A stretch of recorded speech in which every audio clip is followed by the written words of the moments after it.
تحفة.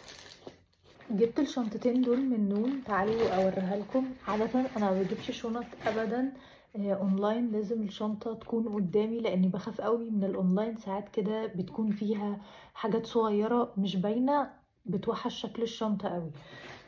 بس الموضوع ان انا كنت بدور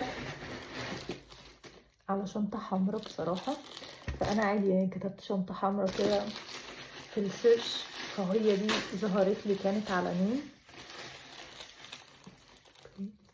ده كده شكلها حلوة قوي، بس يعني ايه، عجبتني هي والسودا. طبعا انا كنت بدور على شنطة حمرا، بس انا الشنطة بالنسبة لي سودا، يعني شنطة يعني سودا بصراحة.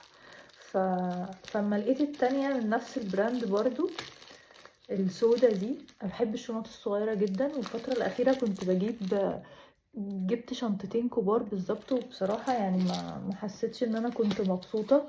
انا بحب الشنط الصغيرة. دي بتيجي كده معاها وايه، تحفة. بصوا الشنطة دي شفتها في كذا براند بنفس الشكل، تمام، في الاصغر منها كمان بس ما عجبتنيش، وفي الاكبر منها.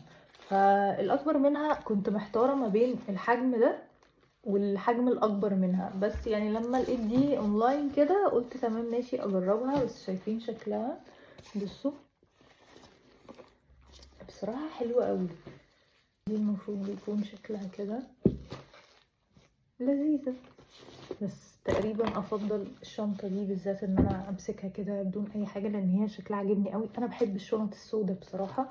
اي نعم كان نفسي في شنطة حمراء وهي سبب الاوردر ده، بس الشنطة السوداء برضو خدت قلبي كده، يعني ايه، عجبتني.